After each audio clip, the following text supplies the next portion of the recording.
querido aluno, minha querida aluna, retomando o nosso curso de Direito Previdenciário focado no concurso do INSS.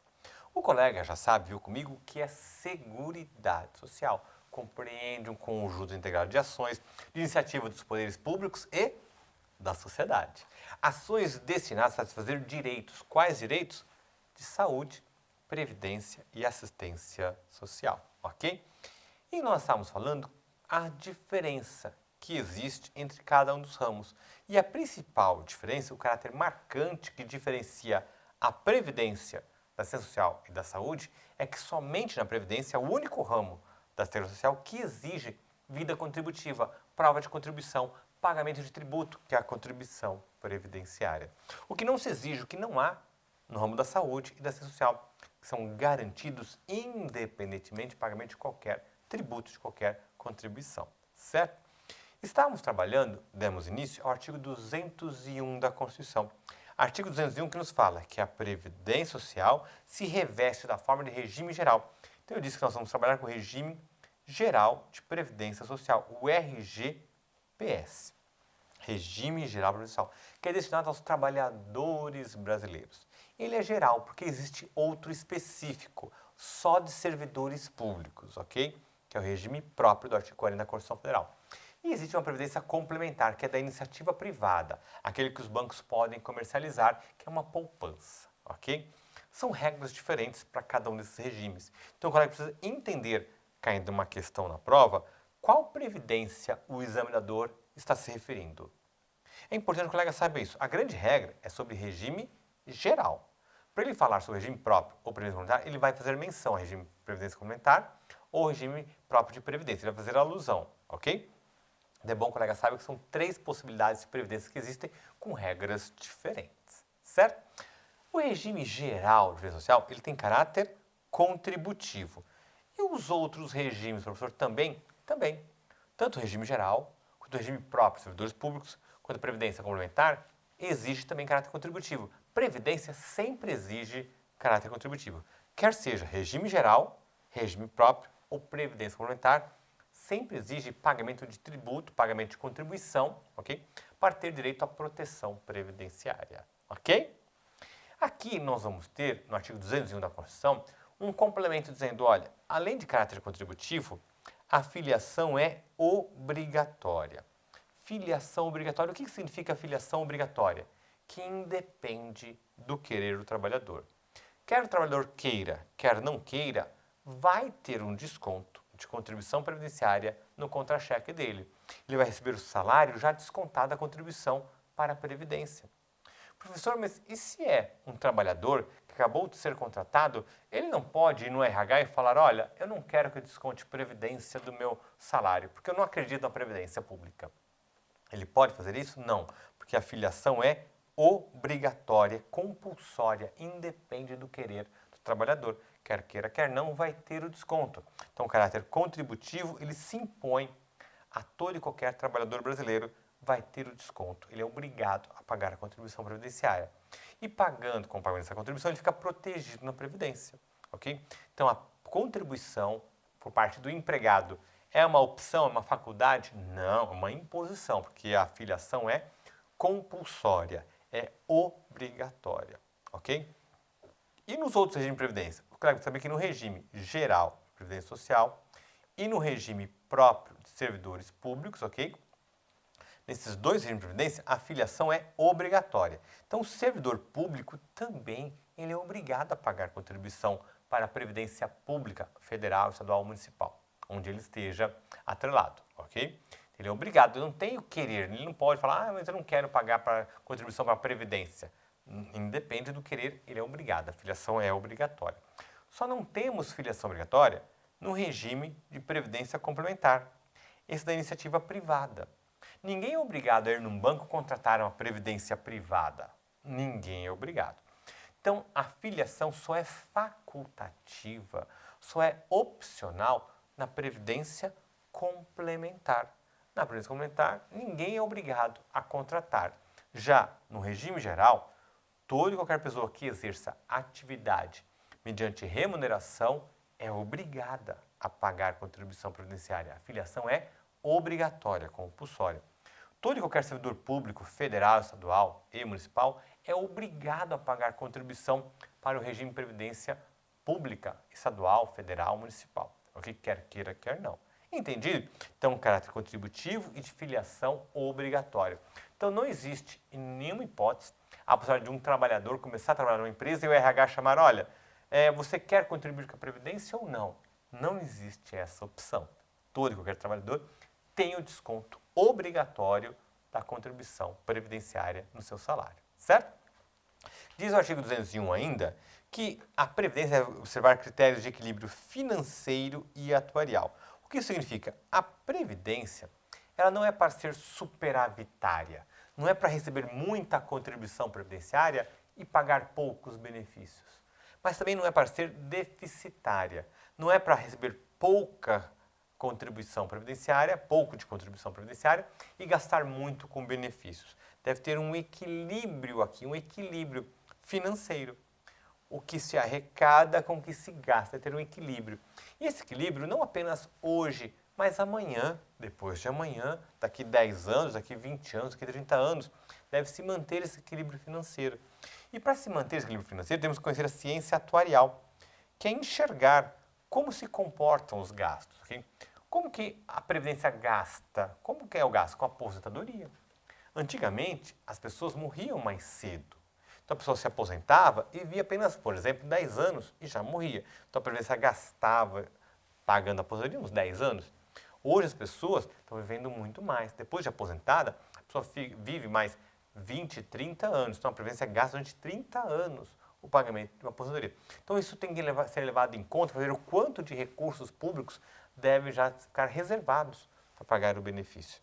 E a ciência da atuária, ela mostra para a gente quanto tempo as pessoas vivem hoje, quanto se estima que as pessoas vão viver daqui 20 anos, daqui 20 anos as pessoas vão viver mais ou viver menos. A regra tem sido a cada ano que passa, a longevidade aumenta e os custos da Previdência também. Isso faz com que haja necessidade de ajustes na Previdência para reduzir o acesso a benefícios e ampliar o valor da contribuição previdenciária. Essa tem sido a tônica das reformas de Previdência, ok? Restringir concessão de benefício e ampliar o percentil, o valor das contribuições previdenciárias, para ter equilíbrio nessas contas. Entendido? Certo? Nós vamos ter agora o outro ramo, já falamos da Previdência, agora da assistência social. Assistência social, eu já disse aos colegas, por exemplo, para entender o que é assistência social, por exemplo, o programa chamado Bolsa Família. O programa Bolsa Família é um programa que integra a assistência social em nosso país. E a assistência social, o programa Bolsa Família, é um programa de transferência de rendas em que o Estado socorre aos necessitados, pessoas, indivíduos ou famílias que estão sem recursos financeiros para pagar a alimentação para si próprio, para os filhos.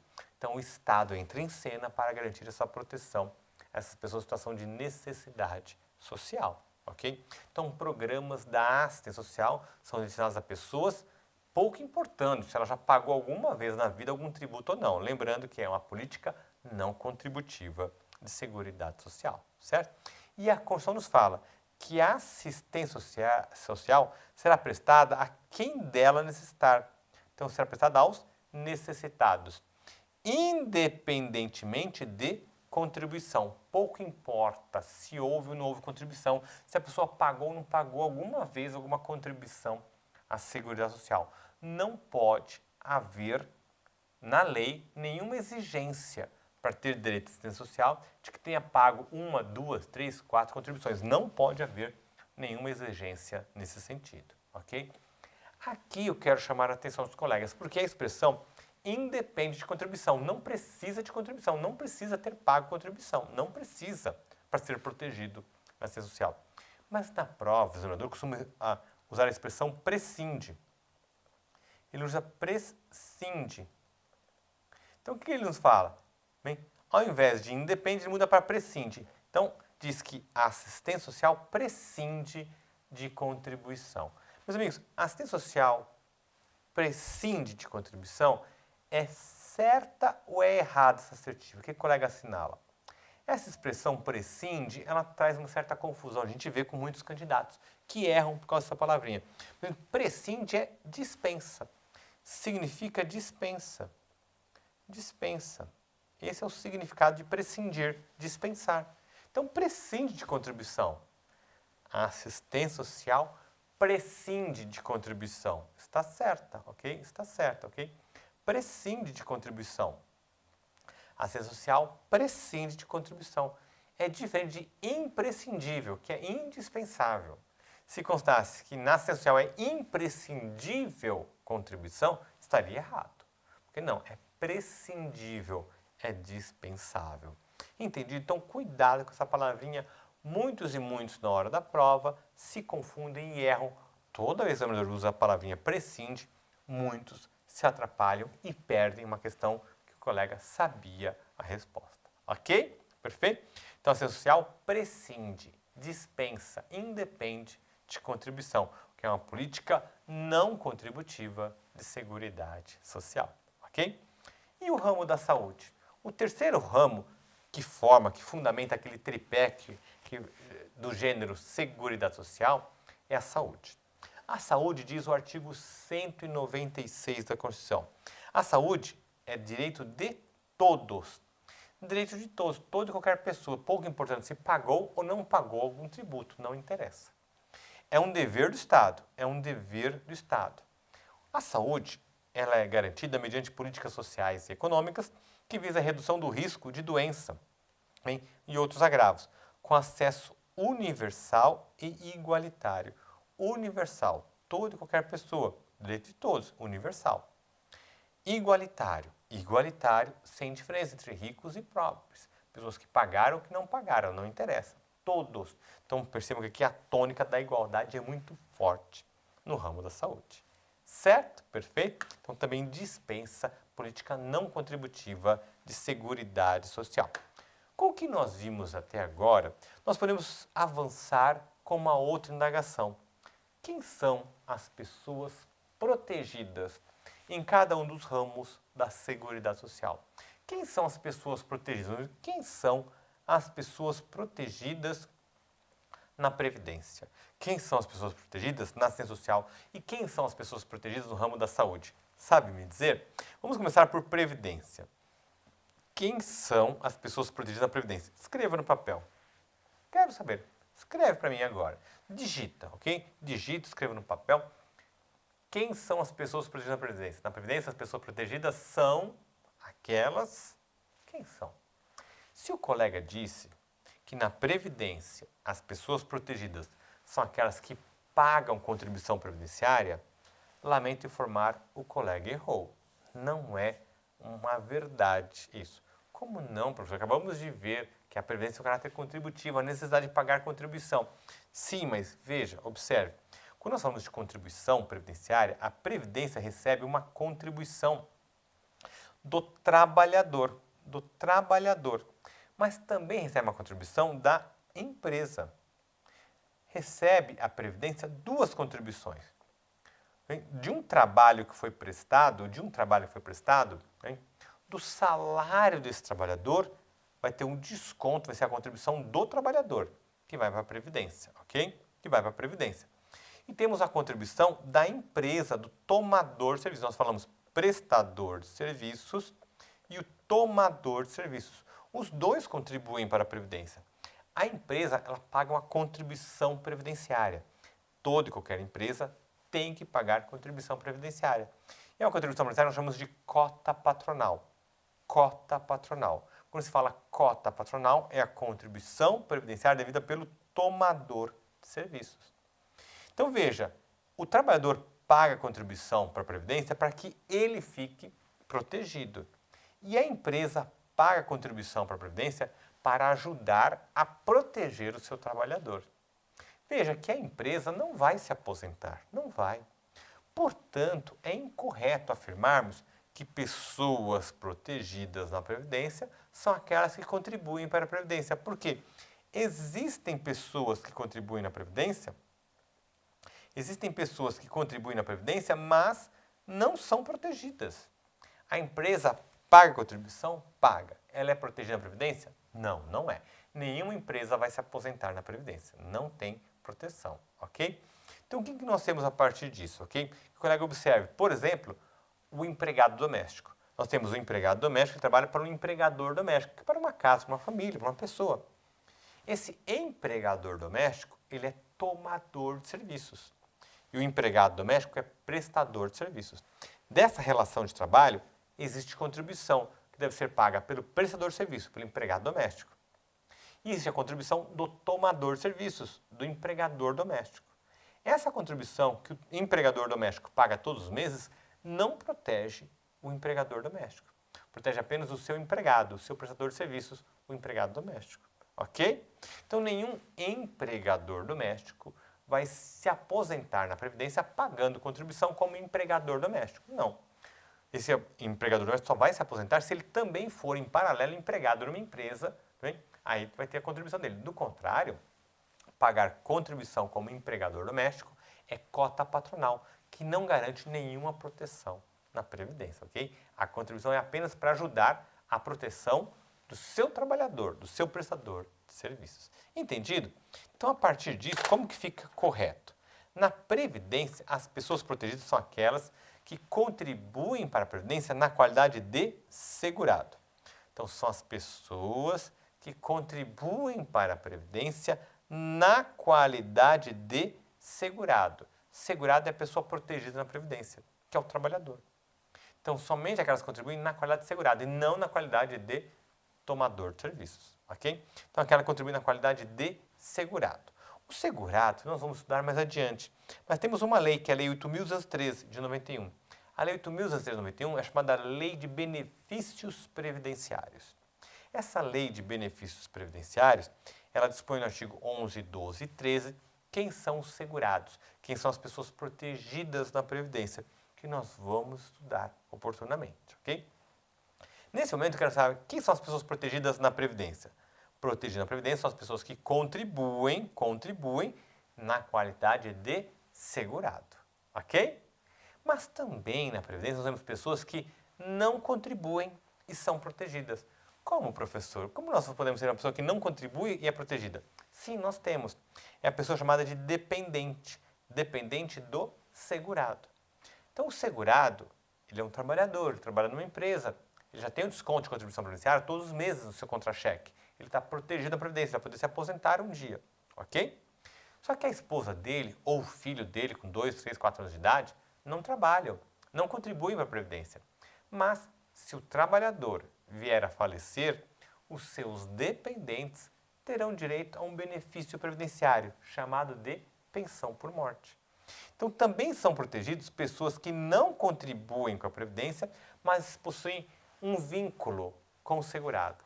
Um vínculo conjugal, um vínculo de companheirismo, de união estável, um vínculo de parentesco com alguma afinidade com o segurado, ok? Essas pessoas com vínculo com o segurado também estão protegidas, por exemplo, com benefício de pensão por morte. Então, o dependente é uma pessoa que é protegida na Previdência, mas não é contribuinte. É protegida, mas não é contribuinte. Então, a bem da verdade, o segurado é um contribuinte que paga contribuição para ser protegido e também para proteger uma pessoa ligada a ele. A sua esposa, seu filho, ok? Cônjuge, companheiro, filhos, ficam protegidos pela contribuição que é paga pelo segurado. Entendido? Certo? Então já sabemos que na Previdência são protegidas as pessoas denominadas segurados e os dependentes. E o grande cuidado que eu chamo a atenção que nem toda pessoa que contribua com a Previdência é protegida, porque não são protegidos na Previdência os tomadores de serviço, que são obrigados a pagar a contribuição previdenciária, são obrigados a pagar a cota patronal, certo? Pois bem, e no ramo da saúde? Quem são as pessoas protegidas no ramo da saúde? Aqui é fácil, porque no ramo da saúde, toda e qualquer pessoa é protegida. É direito de todos, nós vimos, não importa se é rico, se é pobre, não importa, todos. E aqui, o que costuma o examinador utilizar é que na saúde nós temos o acesso universal. Temos uma universalidade no atendimento. Universalidade no atendimento. Essa é a tônica do ramo da saúde. Então, o ramo da saúde temos universalidade no atendimento? Sim. No ramo da saúde nós temos uma universalidade. O que isso significa? Toda e qualquer pessoa. Direito de todos. Acesso universal e igualitário. Igualitário, ricos ou pobres. Todos vão ser atendidos pelo mesmo médico, vão poder se internar no mesmo quarto, ok? Sem diferença de ser rico ou de ser pobre, ok? E esse acesso universal, é importante que o colega saiba nesse instante, que envolve tanto brasileiros quanto estrangeiros, sem diferença. Toda e qualquer pessoa, então a pessoa, o ser humano, a pessoa tem direito ao ramo da saúde no território brasileiro. Independentemente de onde nasceu, qual a bandeira, não interessa, ok? Então, se nós estivermos, por exemplo, no Rio de Janeiro, caminhando numa das calçadas do Rio de Janeiro, um alemão, um francês e um italiano estão caminhando pela calçada e de repente na calçada tem um buraco e o alemão não vê e pisa naquele buraco, cai e quebra um braço. Esse alemão, esse estrangeiro que está visitando o Brasil, tem o direito constitucional de agonizar numa das filas do SUS. Sim, ele tem esse direito, ninguém pode retirar dele esse direito. Ir lá com um problema, o braço direito quebrado e sair com o braço esquerdo enfaixado. Sim, sem dúvida, ok? Toda e qualquer pessoa, nacional ou estrangeiro, em território brasileiro, ok? Então, nós temos, até em razão disso, a nossa saúde é pública, gratuita, universal, nós temos o turismo de saúde. O que isso quer dizer? Pessoas que vêm, ainda mais da América do Sul, vêm do Uruguai, Paraguai, Bolívia, cruzam a fronteira, vêm até o Brasil para dar à luz aos filhos, utilizar o hospital público para dar à luz ao filho, tratamentos médicos no Brasil, porque a saúde pública no Brasil ela é pública e gratuita, com acesso universal. Então, toda e qualquer pessoa, ok? Certo?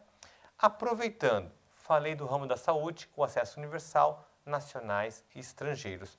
E na Previdência, seria possível também contemplar na Previdência um estrangeiro? Seria possível o governo brasileiro garantir uma aposentadoria para um italiano aqui no Brasil? Para um chinês? Para um alemão? Para um francês? Resposta é sim. Independe, tem que ser segurado. Se uma empresa contrata um brasileiro, ou contrata um francês, ou contrata um alemão, não interessa. Essa pessoa, esse trabalhador, vai ter o desconto no contra-cheque da contribuição previdenciária. E por essa razão, fica protegido na Previdência, podendo se aposentar sem problema algum. Então a Previdência também é garantida a nacionais ou estrangeiros, ok? Que sejam contratados que trabalhem e contribuam para a nossa Previdência. Certo? Entendido? Ok? Certo? Então, um estrangeiro no território brasileiro, trabalhando numa empresa brasileira. Ok? E o ramo da assistência social?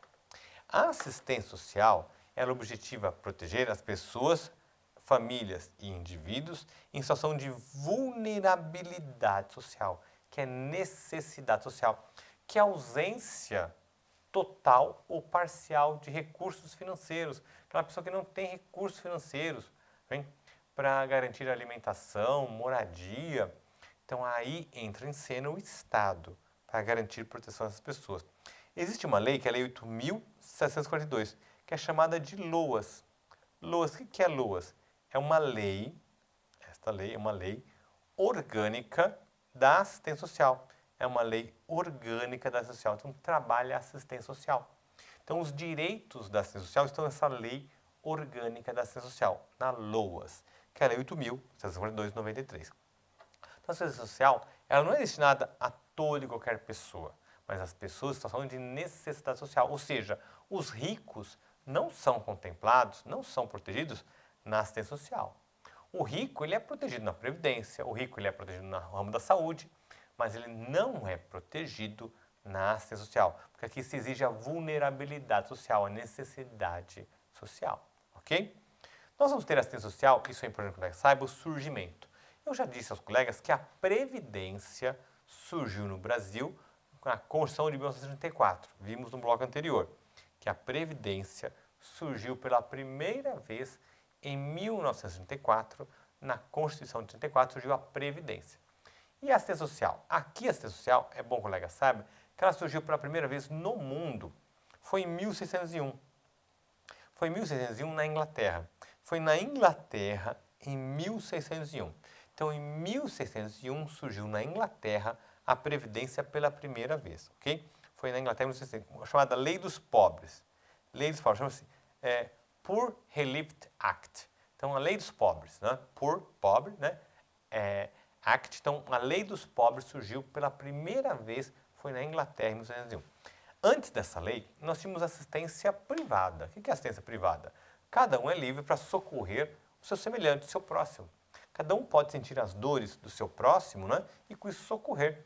Você vê um mendigo na rua, socorrê-lo financeiramente, cada um é livre. Desde antes de Cristo existe assistência privada.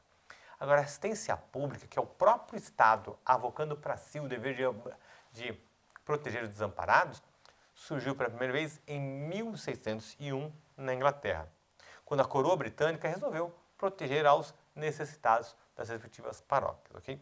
Depois disso, isso se espalhou por outras legislações no mundo, como acontece no Brasil, que é o Estado que busca garantir proteção aos necessitados, abarcar os necessitados, proteger os necessitados, ok? Nós temos especificamente na nossa Constituição um benefício chamado de benefício constitucional da assistência social, que é um benefício já previsto na Constituição. Ele não está apenas na lei, está na Constituição. E a Constituição garante a idosos e deficientes, garante a idosos e a pessoas com deficiência. Então, pessoa com deficiência e ao idoso tem de receber um salário mínimo mensal. Um salário mínimo mensal. Todos os meses um salário mínimo, o idoso e o deficiente. Mas não é qualquer idoso, não é qualquer deficiente. Um idoso rico não tem esse direito. Uma pessoa com deficiência de família rica também não tem esse direito. Qual é o idoso, qual é a pessoa com deficiência? Que não tenha meios de prover a própria manutenção, não tenha recursos financeiros. Nem mesmo a sua família, seus entes queridos, conseguem prover os recursos financeiros para sustentar esse idoso ou essa pessoa com deficiência. Toda vez que haja essa vulnerabilidade social, essa necessidade social, o Estado se compromete a garantir o pagamento mensal de um salário mínimo a esse idoso ou a essa pessoa com deficiência. Isso aqui é chamado de BPC, Benefício de Prestação Continuada. É um benefício previsto na Constituição, destinado a idosos e a pessoas com deficiência, que é importante, o colega tem que saber. Aqui, o que o colega tem que saber? Quem recebe, o idoso recebe um salário mínimo mensal do governo, hein? Ele está aposentado? Não. Isto não é aposentadoria. Isto não é aposentadoria. Por quê? A aposentadoria é na Previdência. Aqui é assistência social. Então aqui, esse idoso ou essa pessoa com deficiência, para receber um salário mínimo mensal, precisa comprovar que pagou contribuição previdenciária durante tantos meses ou tantos anos? Precisa? Não precisa. A assistência social prescinde de contribuição, independe de contribuição, não deve haver nenhuma exigência de vida contributiva. Então, pouco importa se ele nunca pagou uma contribuição na vida. Se for idoso ou for pessoa com deficiência em situação de necessidade social, terá direito de receber um salário mínimo dos cofres públicos, ok? É um benefício da assistência social, que é importante que o colega saiba que não é benefício previdenciário, ok? Perfeito? E se não é benefício previdenciário, quem recebe esse idoso, por exemplo, que recebe esse benefício de um salário mínimo da assistência social, quando ele falecer, vai gerar direito à pensão por morte? Para a esposa, para o filho? Não, porque na assistência social não existe pensão por morte. Pensão por morte é benefício lá da Previdência, direito a benefício previdenciário. Então, um aposentado na Previdência, quando vem a falecer, gera direito à pensão por morte.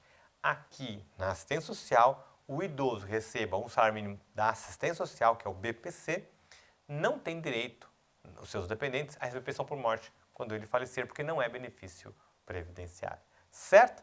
Então, quem é a clientela típica da assistência social? Nós vamos ter aqui, do ramo da saúde social, por exemplo, uma pessoa pobre, miserável, um idoso, cabelos brancos, pés descalços, pedindo óbolo, espórtula no meio da rua, né, uma esmola. Por vezes, mais importante que dar ali R$1 é dar uma informação. Ele tem direito a receber um salário mínimo mensal da assistência social, ok? E nós vamos ter o trabalhador brasileiro, que além do ramo da saúde, também é protegido na Previdência. Certo? Perfeito? Pois bem, com isso nós vamos encerrar esse bloco com uma indagação. O colega conhece o INSS? INSS, o colega sabe o que significa INSS? Significa Instituto Nacional do quê? Quero que o colega reflita até o nosso próximo bloco. Letra A, Instituto Nacional do Seguro Social. O Instituto Nacional da Seguridade Social. O que significa INSS? Instituto Nacional do Seguro Social ou Instituto Nacional da Seguridade Social? Preencha, anote e aguardo o colega no próximo bloco para falarmos de previdência com os colegas, certo? Quero desejar bons estudos, um forte abraço e sucesso. Aqui, professor Hermes Arraes Alencar, que indago, já foi no Instagram? Dê um curtir, dê um seguir, mande uma mensagem para esse professor e diga o que está achando dos nossos encontros. Bons estudos, forte abraço, sucesso!